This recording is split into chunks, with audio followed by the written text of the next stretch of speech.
When people talk about the beauty of video games, they run into the trap of fetishizing immersion, interpreting video games as a superior art form to any other because it transports the viewer inside the world, as if every game is Jumanji and its 10-point scale is entirely based upon the world you're sucked into. Perhaps electric aliens that inject themselves into code view video games this way, and perhaps some of those have injected themselves into this video and already dislike bombed it because I don't shower. But as a human, or something with majority human parts, I don't like viewing video games in this way. While some people genuinely engage with games this way, anchoring all of game discussion on that scale is an unhealthy impulse created out of insecurity for the art form. A bunch of stuffy film critics said video games couldn't be art, so developers 40 years later are trying their best to make games more and more like either a movie or a second world, in the vague hope it'll be seen as superior art, and the ghost of Roger Ebert will descend from heaven to give them a thumbs up and say he's sorry. The Legend of Zelda, The Last of Us, and other things like that deserve their flowers for how cool their game design is, and I dare say I even like them, but I also think they both set horrible precedents for gaming as a medium, as any singular piece of art would. Turns out individual creatives and teams should not entirely carry how their medium should be judged. Art as a whole struggles with the idea of having to be serious to be taken seriously. If you can't judge Beavis and Butthead Do America with the same analytical and critical thinking you use for Sophie's Choice, it shows, that word again, insecurity. Genius goes hand in hand with stupidity, as only a true genius realizes they have nothing to show but their true and honest selves. This philosophy is hard to struggle with for those not already tuned to the frequency. You'll get snide remarks from the mini-gamers of the world, like, "He's a blue hedgehog that runs fast. How am I meant to take him seriously?" If you do have trouble with this, then I promise I'll hold your hand, as the Neverhood is going to be the ultimate skill check for breaking out of your cocoon. Almost everything about the game feels designed to be a cult classic that was never given the love it deserved, and it's not well remembered outside of retro PC game fans, stop-motion fans, and general animation dorks. The runt of the litter even among nerds. If It by Stephen King was set in the modern day, the Losers Club would be talking about this game alongside Killer 7 and Illbleed. The only place the game is really given credit is within the presentation, and that credit is earned. These are some of the most impressive game visuals ever made, which might sound like a sarcastic gag when looking at modern games, but almost every game now is made with 3D models in the same way. Model, texture, rig, animate. It's the easiest animation form to work with, and it's so passé that a lot of people have grown tired of 3D entirely, which I don't feel comfortable agreeing with, but I can understand their perspective. The Neverhood was made entirely in stop motion, meaning, in layman's terms,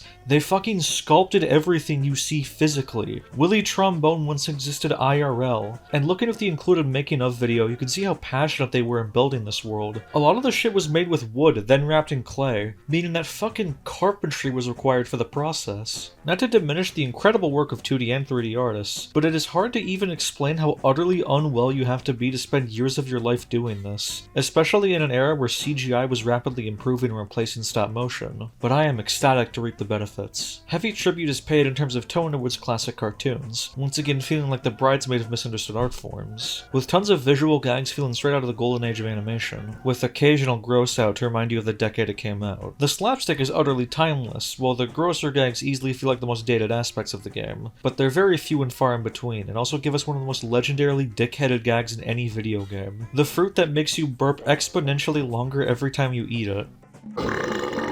That sentence might make you groan, but let that impulsive reaction stick in your mouth. Let it linger, and unpack the meaning behind it as I talk. Video games, and art in general, but let's focus on games, are so focused on grandiose professionalism. Pseudo-intellectual critics and confused enthusiasts keep pushing the idea that art should be a surrogate reality we can jump into like a painting, when art is enjoyable because it is an inherently biased funhouse mirror look at our own world. Even the most offshoot alien concept you can think of is likely rooted in your own biased experiences, as an individual or a part of mankind.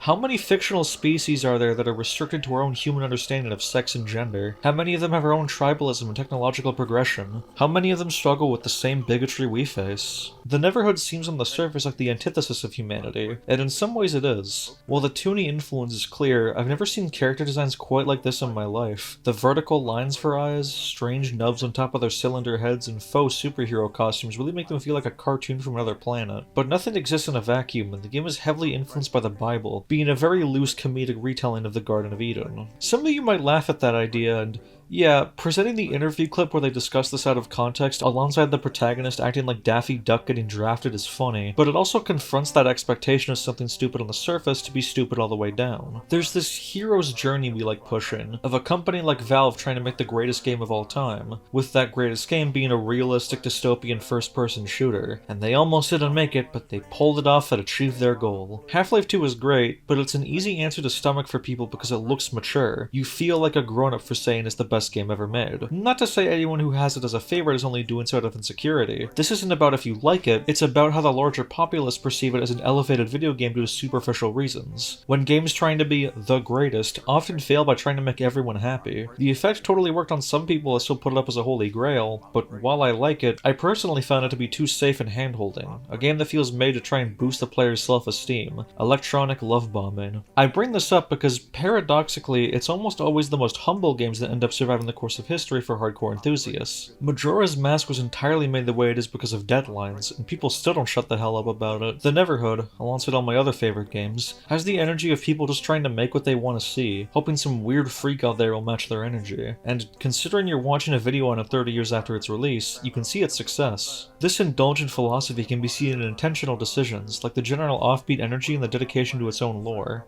but can also be seen unintentionally, in game design decisions you wouldn't be caught dead doing nowadays, but add to the atmosphere. People are so harsh to the Hall of Records, in which you have to walk across an entire transcript of the in-universe Bible to get a key item, and while there's obvious qualms, I think this kind of deviation from the norm adds to a game's energy. To be blunt, gamers are spoiled. We're too used to the game bending over backwards for us, when I think we need to learn, at large, to accept the game as is instead of dismissing it for arbitrary rules, as long as what's there is still engaging, entertaining, and worth continuing.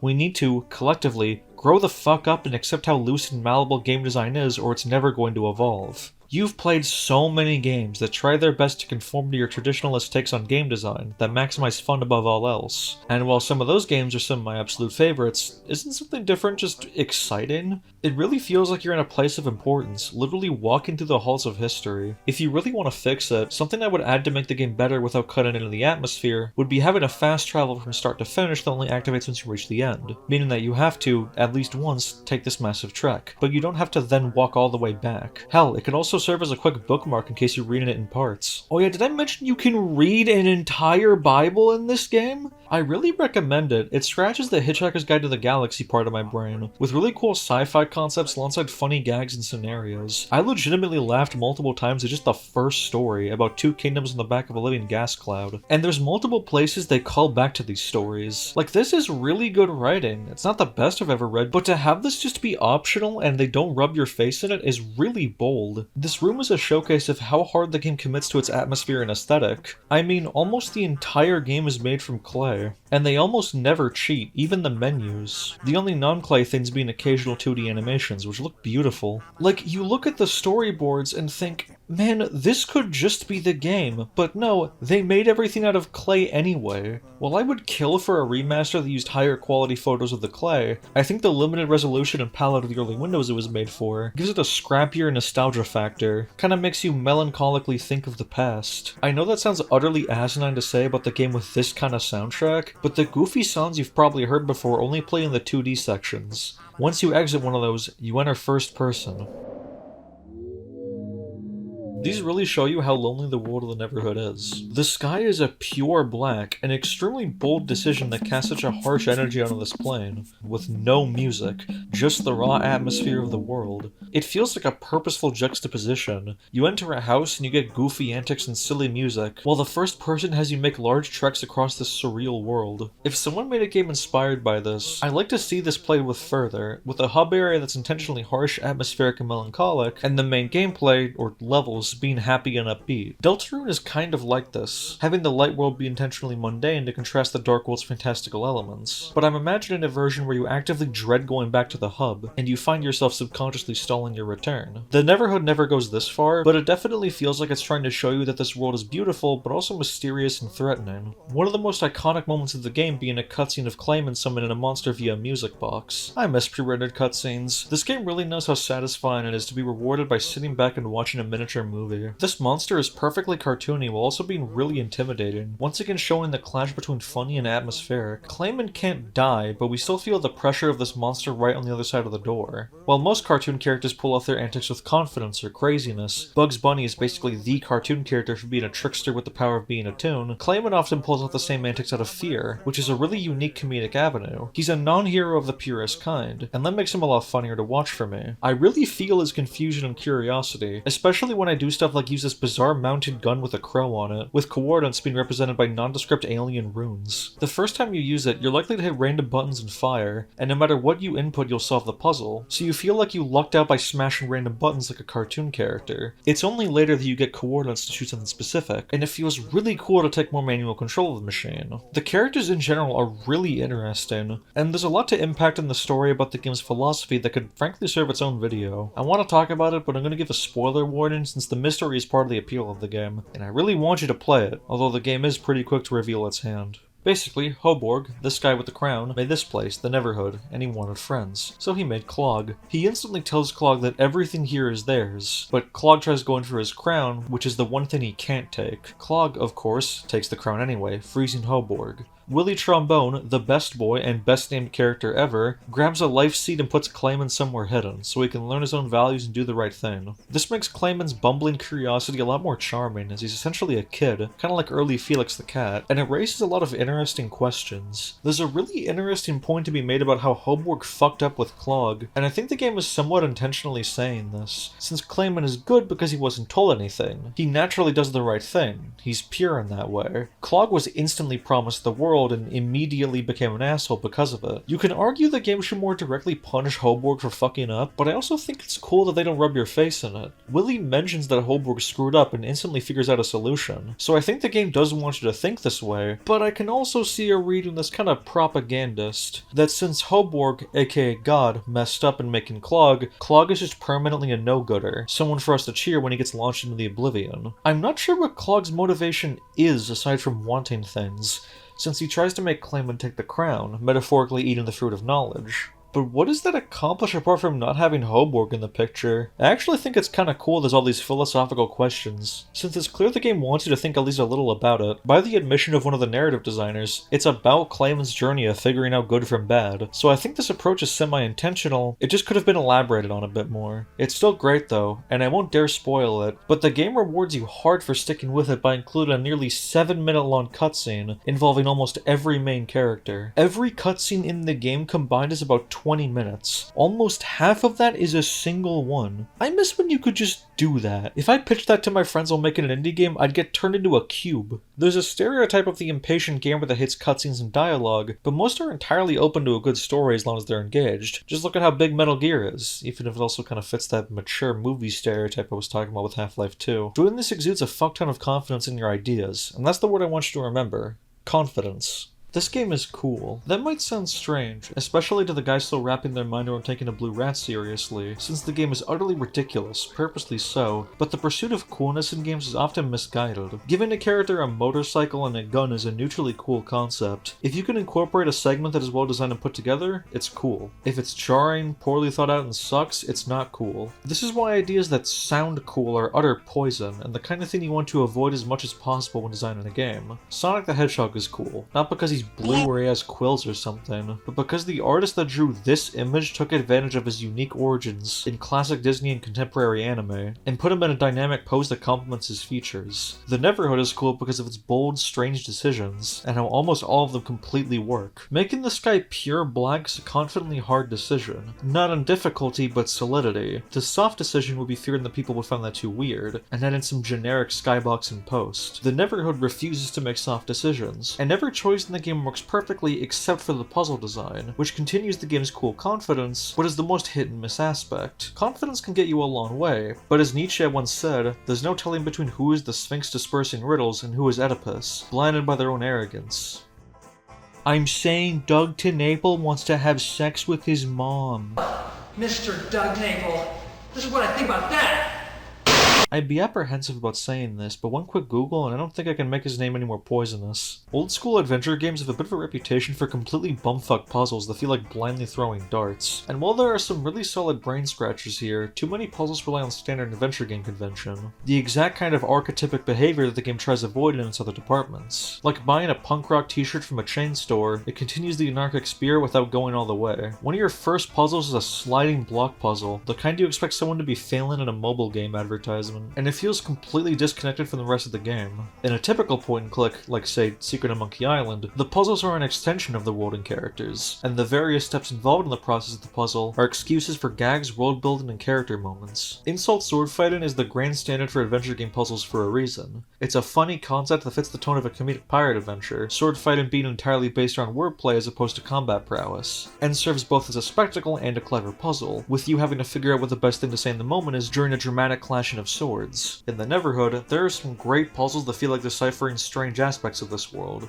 like having a room filled with statues of various gods, ones that you might recognize from the Hall of Records, and intuiting that this strange looking one has a button on them. Or this puzzle where you have to match the shapes on runes to fix a machine to lower the bridge, feeling like replacing the batteries of an eldritch contraption. The puzzles could easily feel like a terminal case of Solve the Soup cans, but they're mostly strange, striking visuals that feel like an extension of the world. The worst puzzles are ones that entirely feel like they exist for the sake of existence, like this beaker puzzle to have grow back to normal size. How do you solve this? You look in a random window. Or how about when a puzzle appears from the fucking dirt? This monolith comes out of nowhere and makes you solve a stupid little mouse game. Or, of course, this legendarily shitty matching puzzle that resets your progress every time you get an answer wrong. Hey, pro tip from me, once you fill out a match, you can just save your game and load it if you screw up. Unlike the rest of the game's extremely cool decision making, it boils down to because we needed a puzzle here. There's only really one puzzle I feel like I could never solve in my entire life, and that's this utterly asinine symbol matching puzzle. But at the very least, it does contribute to the atmosphere with how weird it is. It just needed more polish mechanically. It's easy to impulsively think of some kind of action system to replace the puzzles, like playing around a Super Mario World to progress. And while that would be more fun, it would overall hamper the game's tone and turn off non-action gamers, only appealing to the gaming traditionalists that I think have made it very clear I'm against. Another great example is the first puzzle in the game. There's these pulley rings and a strange biting creature, already an exotic creature, but you're immediately shown the creature eating and spitting you out. With enough experimentation, you figure out the specific pulley opens the door, but you need to make it stay open somehow. You figure out that if you move the creature under the ring, then pull it, the creature will eat it right up. Then, in the final puzzle in the game, the creature returns, and you have to figure out that getting eaten by it spits you over the gap you need to cross. More puzzles like this, with specific objects with rules and states, will be a lot more interesting and contribute to the world more. Portal is a great example of a puzzle game entirely based around the different applications of a clear set of objects. But in fairness, its first-person puzzle structure centralized around creating portals allows for a lot more clever ideas centralized around a core system than the Neverhood's simplistic point-and-click gameplay. As it stands, I'm at a total crossroads with these puzzles, since any change to them can have drastic effects on the game's mood. I would like a hint system that doesn't require going back to the start of the game and reading a letter, but it's also a really memorable, unique, and confident part of the game's atmosphere, especially since another boldly cool decision was to have absolutely zero HUD elements. Donkey Kong Country made gamers stain their boxes over having a HUD that only appears when you need it 2 years earlier, and this game has absolutely none until you enter the pause menu. Keep in mind, most PC games of this era look like an airplane's cockpit, so this is another super bold artistic decision that allows the game's atmosphere to fully suck in. Armed and Delirious tried pulling this off a couple years later, but it still had an inventory system to get in the way. It was also Armed and Delirious, but that's a story for another day. Oh my god. What the fuck? Oh! No, that worked! What? One of them disappeared! What? Put everything in the box. What the fuck is that thing? Wow. Stop it. Yeah, I like chat's solid.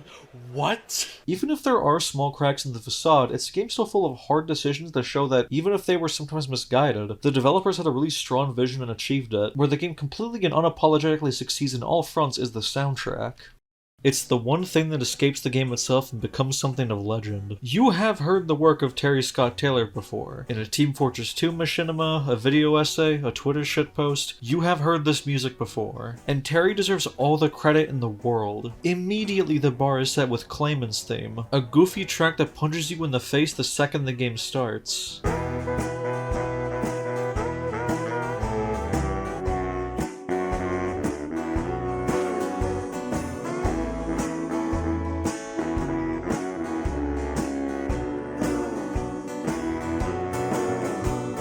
It sounds almost like a drunken shanty, and it's an absolute earworm. The soundtrack blends jazz, country, and Dixieland into something unlike any other video game before or after. CD audio was still new, and while games at the time were going towards metal or club music, the Neverhood blasts you in the face with raw creativity and weirdness. Something the making of points out that I wrote down before I watched, so I feel like God. Rate Your Music calls the genre avant folk, which I've never fucking heard of in my life, but sure man, go for it. Like the entire entire game, the willing, loving stupidity of the music is only a front, as Terry shows off an incredible sense of range and tone setting. Tracks like Scat Radio completely nail the necessary atmosphere, feeling like an intimidating mood setter while still having the necessary silliness of the game intact.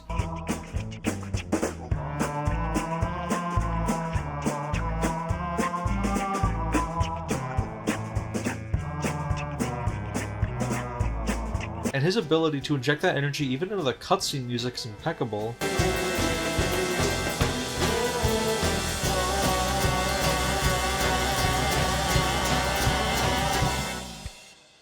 The music feels like a raw spurt of creativity, a musician's kooky brain cracked open and poured onto a disc. Some of these songs are genuinely hilarious, and that contributes to how catchy they are. Tomatoes and potatoes and peas. I put them in my hand, and I eat them just like that. I put them in my ears and in my shoes. I put them in my pants and I do a little dance. While I can compare it on a surface level to Rayman Origins and at least there's Chedovich, comparisons are only a disservice to Terry Taylor, a gift to humanity that we can't let go. There is a radio you can find in the game that just lets you hear random songs, and some of them are normal music for the game, and others are just nonsense like playing pool in outer space. $5 a quarter pocket.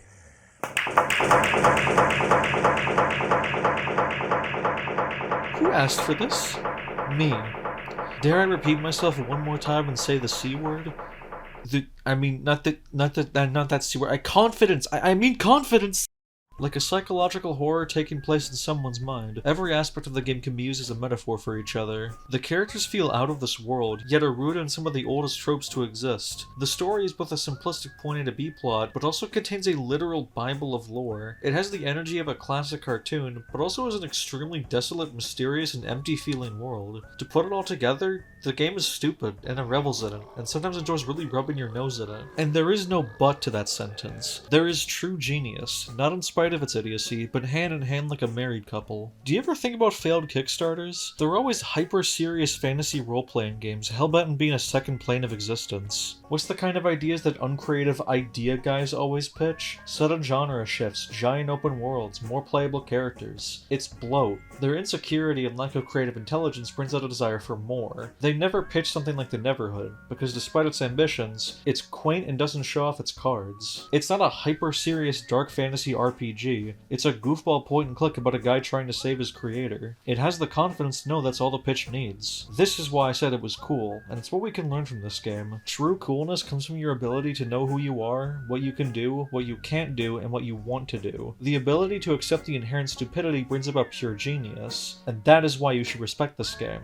I've seen a million story pitches about some super cool buff hero that slays gross villains and has sex with beautiful women. It's trying too hard to be taken seriously and be seen as the epic tale that would get the author the fame and fortune they deserve, but it reads like the carvings of a frustrated writer from Muppet Babies hoping for something more. It takes actual passion, confidence, and talent to look me in the eye and say, this is a big robot with a tie that loves a teddy bear. He will make you cry. However, despite my ravings, this is not a special trait of the Neverhood. After a decade largely dedicated to insecurity and grandioseness, the kind of era where you can't make a sequel to a cynical comedy like Ghostbusters without treating it like Lord of the Rings, the 2020s is being mostly defined by anti-ironic imagery. In 2014, Five Nights at Freddy's popularized the idea of using childish imagery and adult subject matter for the sake of horror, weaponizing dramatic irony. This accidentally created a really interesting effect, where the young audience that grew up with FNAF ended up making essentially anti-ironic media that still has traditionally childish character designs, but embraces its darker elements. Modern media popular with the youth, like the Sonic.exe renaissance, the Amazing Digital Circus, and more, still have shades of that classical irony, but often feel like a total rejection of it, stating their desire to want to still make cartoony and colorful designs that appeal to their adult sensibilities. It shows confidence in their art and writing, to go, I want to make a dramedy and it looks like this, and sometimes they're so confident in it that they want to fuck their own character. I know some people older than me are going to be watching this, and are going to get grumpy that I mention new internet things that they don't understand, and look, I don't have my finger on the pulse 24/7, I still don't know what a Labubu looks like, but it takes confidence to be able to appreciate something past your prime instead of blindly dismissing it. Yeah, I'm 20, I'm practically ancient, but I hope people above my age don't instantly dismiss things for knee-jerk reactions. The Neverhood taught me that while not everyone can pick up a pen and draw a masterpiece, the next masterpiece will take the form of something I've never considered before. To the person that was complaining about Sonic, whose hand I'm still holding,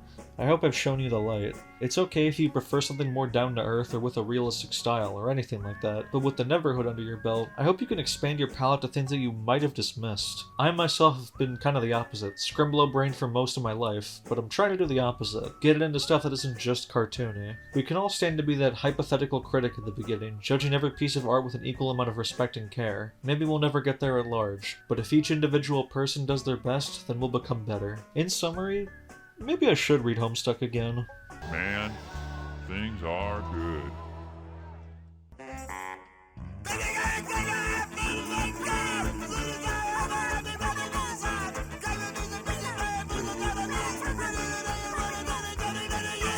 If you'd like a piece of art that is entirely about what we've discussed, might I suggest playing Partially Relio. It's a surrealist mod of Super Paper Mario, inspired by shitpost mods of the 21st century like Games Repainted. It's hard to describe without spoiling the fun, but if you click with this video's philosophy, I think you gotta try the demo I put out. And oh my god, thank you to my YouTube and Ko-Fi supporters, holy shit. I said in a previous video that I was scared about money, and instantly people came in droves to support me. I bring this up not in the hope for exponential growth, but just to say, I can always use some extra change, but I feel a lot less scared about the future now. No matter what, I have you guys. So, thanks. Please give me more money.